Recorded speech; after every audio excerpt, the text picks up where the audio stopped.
There are people in this world who commit crimes in the dark and are never found. There are others who commit their crimes in plain sight, surrounded by neighbors, community leaders, children, and church members, and are still never found. And then there is the story you are about to hear tonight.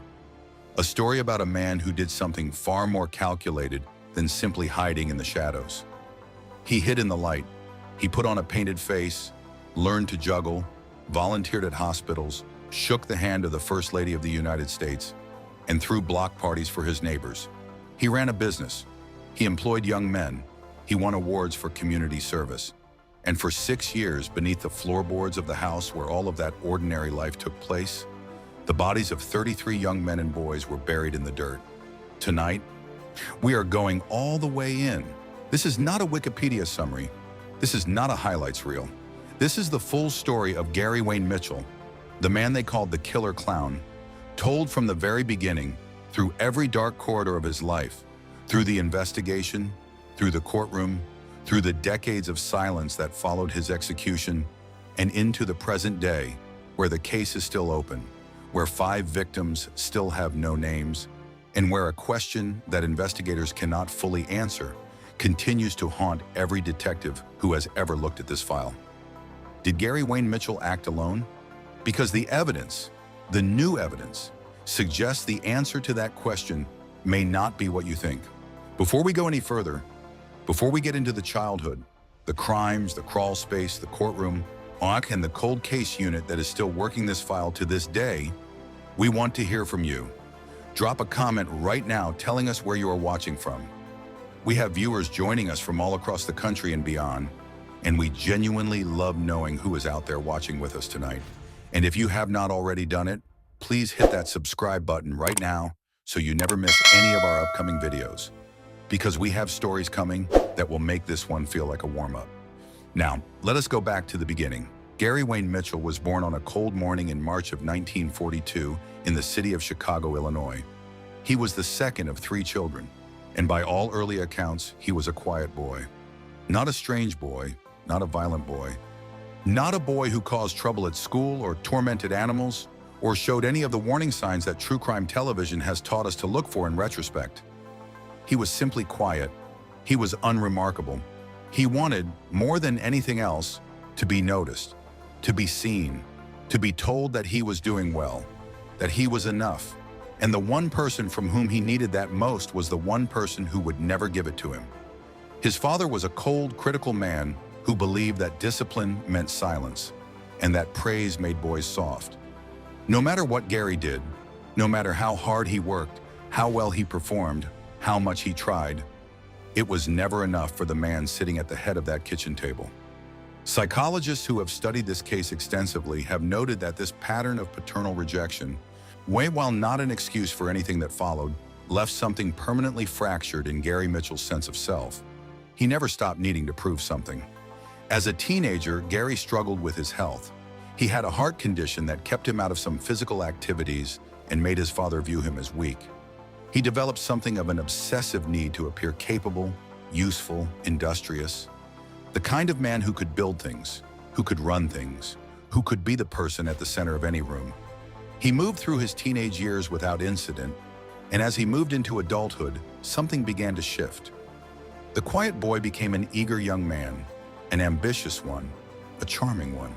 He married his first wife in the early 1960s and relocated to Waterloo, Iowa, where he managed a Kentucky Fried Chicken franchise for his father-in-law.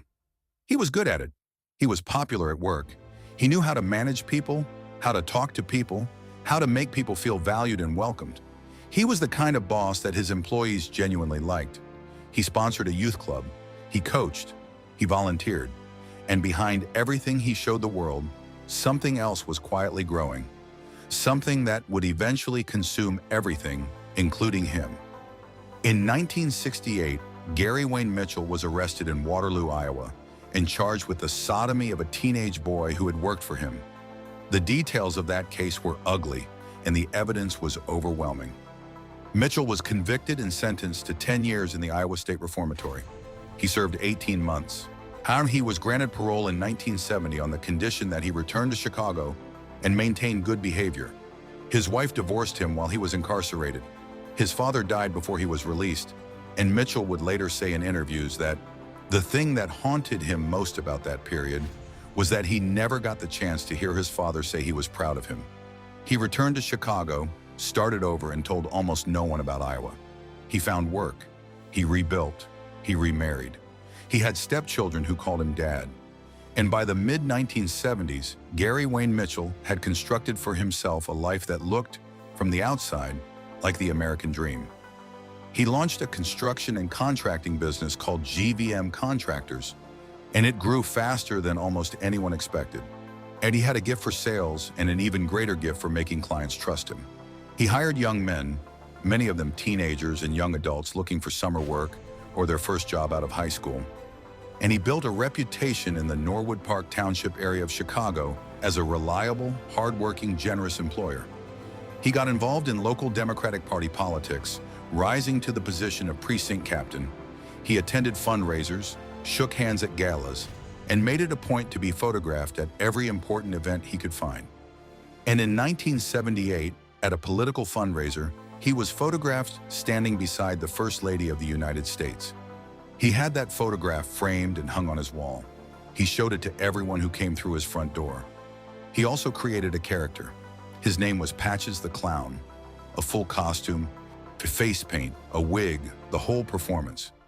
Mitchell performed at children's hospitals, at charity events, at neighborhood block parties. He made balloon animals. He did magic tricks. He brought joy to rooms full of children and their parents, who watched him and laughed and thought, what a wonderful man.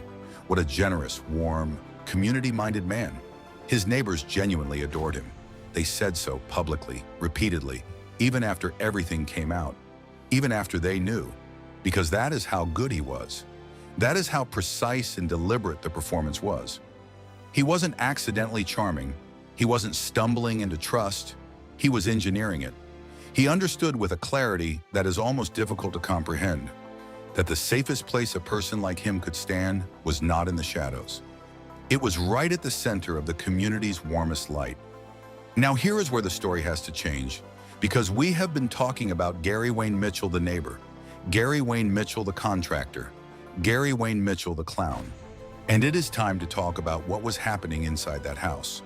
It is time to talk about the young men who answered his job offers, who accepted his invitations, who trusted his badge. He sometimes carried a sheriff's badge and had red lights fitted on his vehicle, which he used to pull over hitchhikers and young men walking alone at night. It is time to talk about them with the full weight of honesty that they deserve. Because the most important thing you need to understand about this case, the thing that tends to get lost when we focus on the spectacle of the monster, is that 33 human beings lost their lives. 33 sons. 33 young men who had mothers and brothers and friends who waited for them to come home.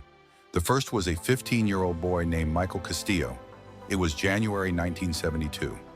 Michael was passing through Chicago on a Greyhound bus layover, traveling home to his family in the Midwest after a trip. He had several hours to wait. He wandered, and he encountered Gary Wayne Mitchell, who struck up a conversation, offered a meal, offered a place to stay for the night. Michael Castillo never made it home. He was buried beneath the floor of Mitchell's house, and nobody knew his name for 6 years. Mitchell would later describe that night to investigators in a flat, clinical tone that investigators said stayed with them long after the interviews were over. He described the experience of killing Michael Castillo as a sensation he had never felt before. He said, in the language of a man who had given up every pretense of humanity by the time the words left his mouth, that death, taking a life, was the ultimate thrill. That was January 1972. He killed again in 1974, and then again, and again. His method evolved into something he called the rope trick. He would bring young men into his home, sometimes employees, sometimes strangers from the bus station or the street, sometimes men he had followed or lured with the promise of money or work. He would offer drinks. He would get them comfortable. And then he would produce a pair of handcuffs and say he wanted to show them a magic trick. By the time they understood that the trick was a trap, it was already over. He would strangle them, most often with a rope tourniquet. He tightened progressively, sometimes over the course of hours. He buried most of them in the crawl space beneath his house. He poured lime over the graves to speed decomposition and reduce the smell. When the crawl space ran out of room, he began driving bodies to the Des Plaines River south of Chicago and dumping them into the water. He told investigators, almost casually, that he threw the last 4 into the river simply because he had run out of space. The victims ranged in age from 14 to their late 20s. Some of them worked for him at GVM contractors. Some of them were strangers. Some of them had argued with him over unpaid wages, and he had invited them back to the house to settle the dispute, and they never left.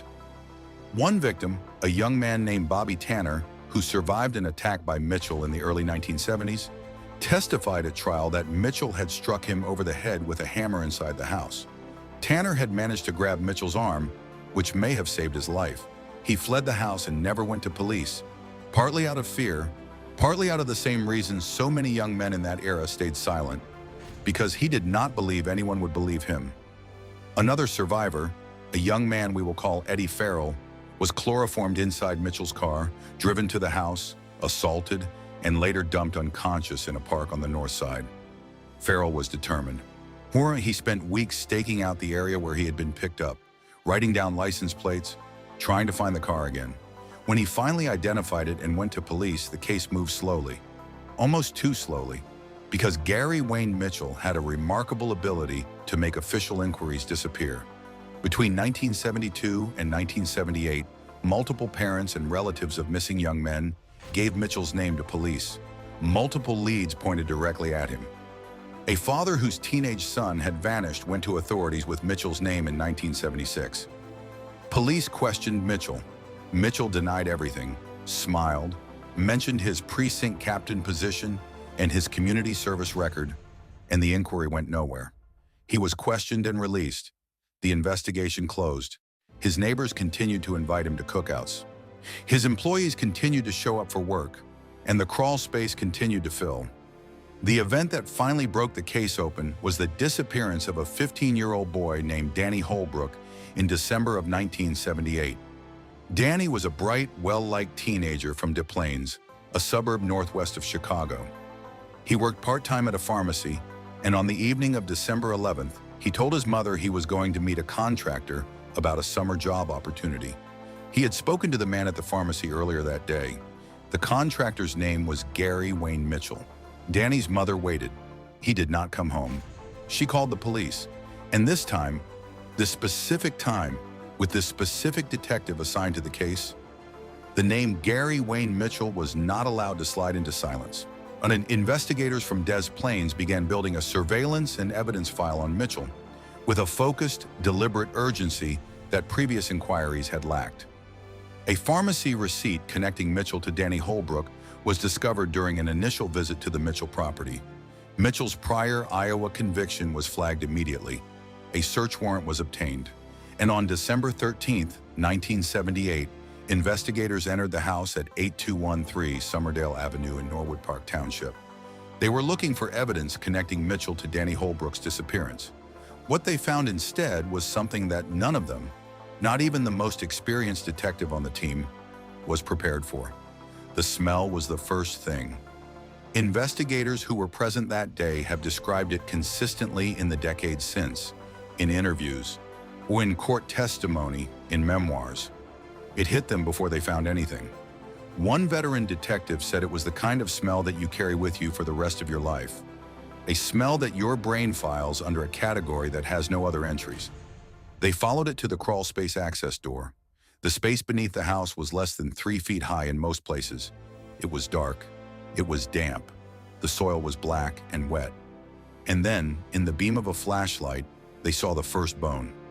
Mitchell was arrested on December 21, 1978. He confessed almost immediately.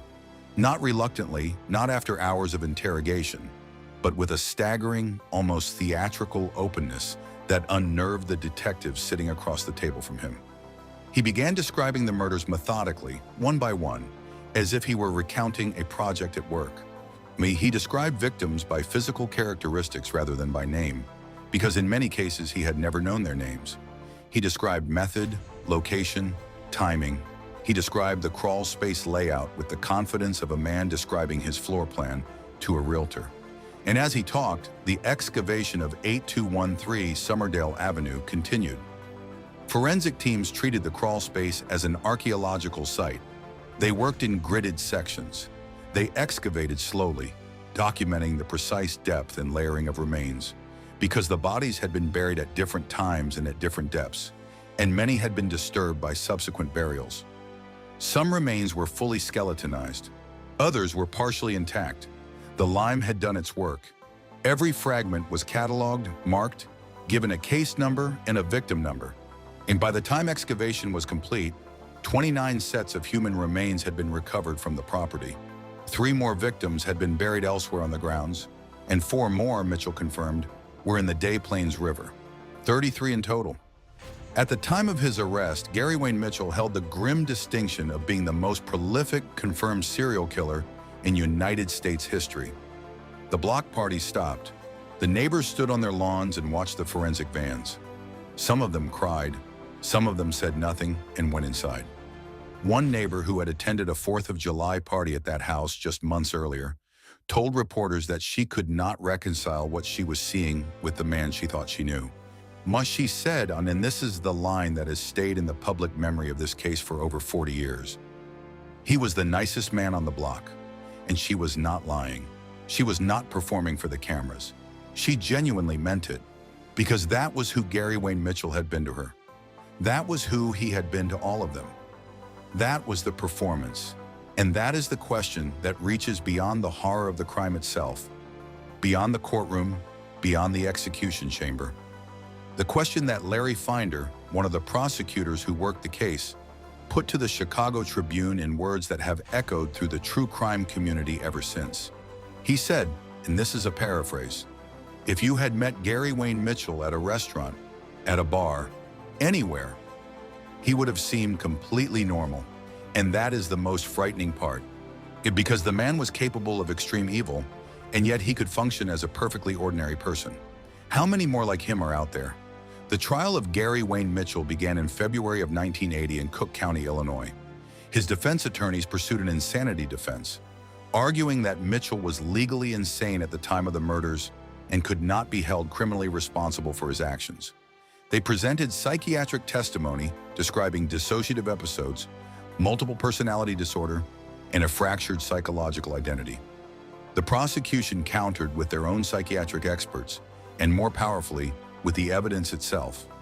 33 victims, systematically murdered over 6 years, disposed of with methodical precision, with lime purchased at regular intervals, and with a crawl space that had to be actively maintained.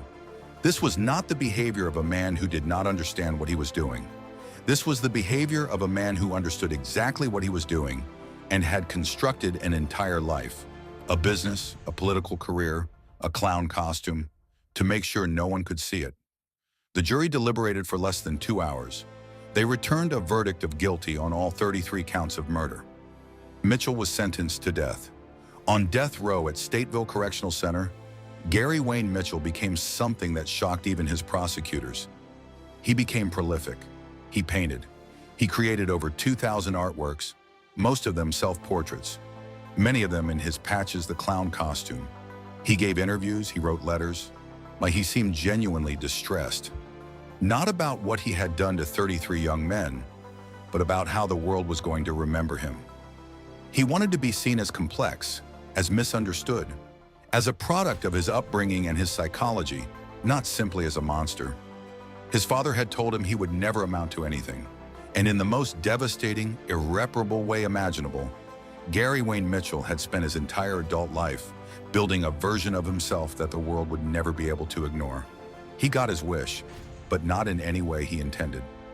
On May 10, 1994, Gary Wayne Mitchell was executed by lethal injection at Stateville Correctional Center in Joliet, Illinois. His final meal consisted of fried chicken, shrimp, French fries, and strawberries. He reportedly told his attorney before the procedure that he was going to a better place. The attorney said nothing. At 12:58 in the morning, Gary Wayne Mitchell was pronounced dead. Outside the prison, a crowd that had gathered to mark the occasion cheered. Inside the facility, it was quiet, and across the city of Chicago, and in homes in Des Plaines and Norwood Park and across the country, the families of his victims sat with something they would each describe differently: relief, grief, rage, emptiness. Something that had a shape but not quite a name. But here is what nobody prepared those families for. Here is what the news cameras and the cheering crowd outside Stateville did not address. For the families of 8 of Mitchell's 33 victims, there was no name read in a courtroom. There was no photograph shown to a jury. There was no verdict that included their loved one, because their loved one had no name. 8 of the 33 people pulled from that crawl space in December of 1978 were buried in the decades that followed without anyone knowing who they were. 8 families somewhere in America were living with a missing person, not a victim. 8 mothers, brothers, sisters, fathers were still waiting for a phone call that the technology of 1978 was simply not capable of delivering. In 2011, the Cook County Sheriff's Office made a decision that would quietly change everything. The newly elected sheriff directed his investigators to look at the Gacy case, now over 30 years cold, with fresh eyes and new tools. His investigators' response was direct and simple. He said, "If we're going to reopen a cold case using new technology, why not start with the biggest unsolved one?" The Gacy case. A dedicated cold case unit was assembled. The lead investigator was a determined, meticulous detective we will call Detective Ray Holloway, a man who had been working missing persons and unidentified remains for over a decade, and who had a particular investment in the idea that every victim deserved a name. Not as a slogan, as a fact. The challenge facing Detective Holloway and his team was significant. The remains of the 8 unidentified victims had been buried in separate cemeteries after the original investigation closed in the early 1980s. By the time the cold case unit was formed, the bodies had been in the ground for 30 years. They were markedly decomposed. Some had been reduced to skeletal remains. The DNA extraction techniques available in 1978 did not exist. But in 2011, a new field had emerged, forensic genetic genealogy, that offered a path that investigators had never had before. The process involved extracting DNA from the remains and uploading the genetic profile to publicly available genealogy databases, where volunteer genealogists could then construct family trees from matching profiles and work backwards to a potential identity. It was painstaking, time-consuming, and required a level of public cooperation that no one could fully predict. Detective Holloway and the sheriff's office went public. They asked the American people for help. They asked anyone who had a male relative who had gone missing in the Chicago area in the 1970s to come forward and submit a DNA sample. The response was immediate and overwhelming. Within weeks of that public announcement, the first of the 8 unidentified victims was named. His name, for our purposes tonight, was Tommy Briggs, a 19-year-old construction worker who had been missing since 1976. His family had spent 35 years not knowing. When the call came, when the detective sat across from Tommy's sister and told her that her brother had been found, that his body had been in a Cook County cemetery since 1979 under a case number instead of a name, she said that she felt something she had not expected to feel. She did not collapse. She did not scream. She sat very still, and she said quietly that she was grateful. Because after 35 years of not knowing, and even this, was a mercy. A second victim was identified through DNA several years later. For our purposes, we will call him Raymond Wayne Collins, a young man who had moved to Chicago from the South in the mid-1970s.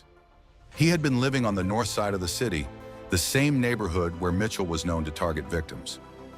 Raymond had kept in touch with his family for a while after moving. Letters, phone calls. The last contact they ever had from him was a postcard, postmarked from California in 1976. His family never filed a missing persons report.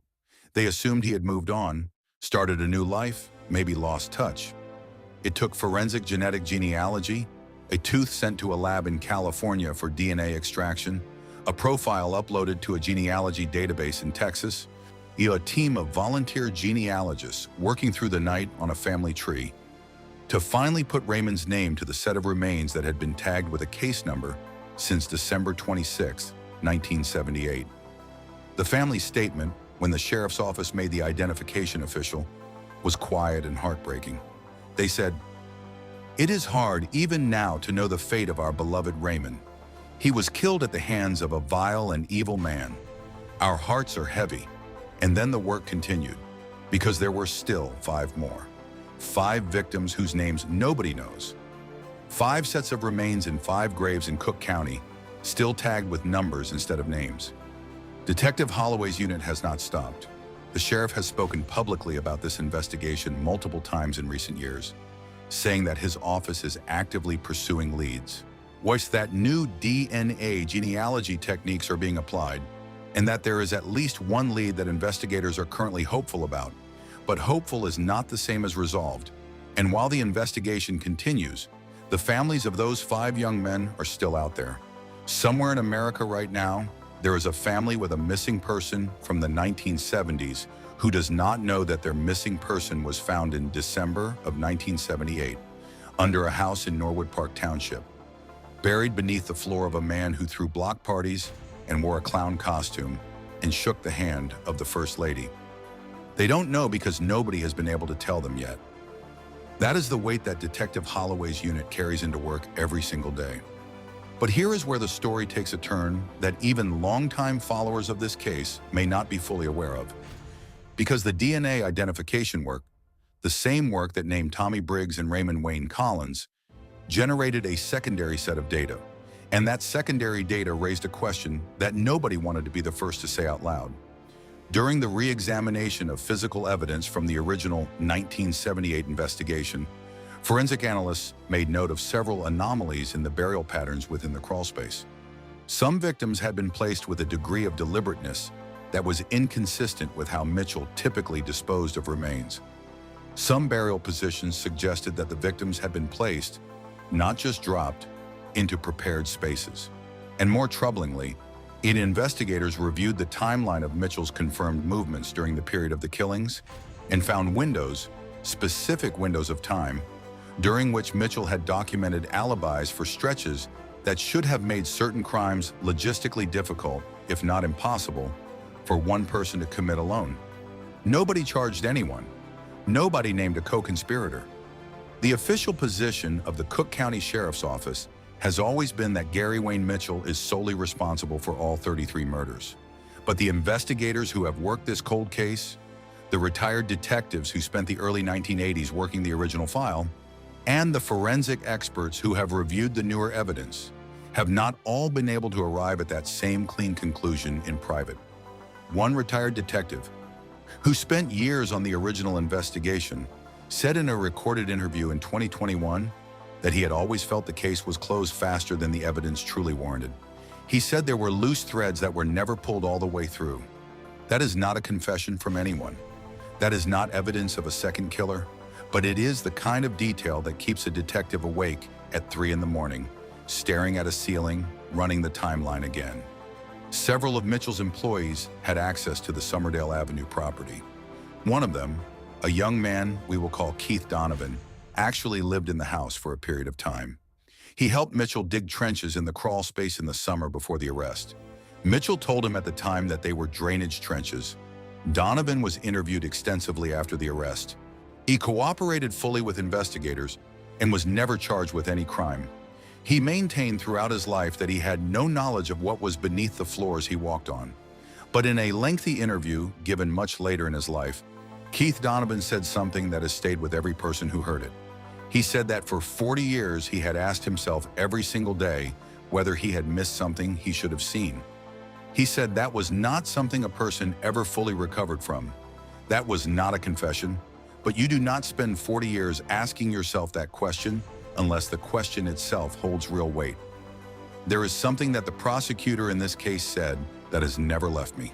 He was reflecting on Mitchell years after the execution, and he said that the scariest part, not the crawl space, not the body count, not the courtroom, not any of it. The genuinely most frightening part was this. If you had met Gary Wayne Mitchell at any ordinary moment in any ordinary place, he would have seemed completely normal. He would have been warm. He would have been funny. He would have asked about your kids. He would have offered to follow up on a job for you, and you would have walked away from that encounter thinking, what a nice man. What a solid, decent, hardworking American man. The gap between who he presented himself to be and what he actually was, that gap is the thing that investigators and psychologists and true crime scholars have been trying to find language for ever since. Because it is not a gap that fits into any comfortable category. It refuses every simple explanation. His father told him he would never amount to anything, and Gary Wayne Mitchell built an entire parallel life to prove otherwise. He built a business. He built a political career. He built a reputation. He built a costume. He performed for years in front of audiences that adored him, and in the dirt beneath all of it, he built a graveyard. That is not the story of a man who snapped. That is not the story of a man who was uncontrollably compelled. That is the story of a man who made choices repeatedly over 6 years, across 33 murders, and who understood with absolute clarity what he was doing and what it meant. The insanity defense failed for a reason. The jury looked at the lime. They looked at the drainage trenches dug to create more burial space. They looked at the 2,000 clown paintings created on death row by a man who needed the world to see him in a specific way, even after the mask was off. And they decided, unanimously in under 2 hours, that this was not a man who did not know what he was doing. This was a man who knew exactly what he was doing and chose to do it anyway, again and again and again. The victims, all 33 of them, and every unidentified victim still waiting, deserve to have that truth said out loud. Not the truth about the monster, the truth about them. They were young. Most of them were between 15 and their mid-20s. Many of them were in vulnerable positions. Young men looking for work, hitchhikers, runaways. Men who had recently lost a job or a home and were in the exact kind of temporary instability that makes a person more likely to accept help from a stranger. Mitchell understood this. He studied it. He looked for it. He moved through the neighborhoods and the bus stations and the highway on-ramps where those young men gathered, and he watched and he selected and he smiled. And they trusted him, because that is what human beings do. We trust the smile. We trust the handshake. We trust the man who shows us the photograph of himself shaking the First Lady's hand. We are not foolish for doing that. We are human. That is the architecture of the trap, and it worked 33 times. 5 families are still waiting. 5 names are still missing from the memorial. The Cook County Sheriff's Cold Case Unit is still working the file. Detective Holloway's team, or whatever version of that team is working today, is still pulling threads.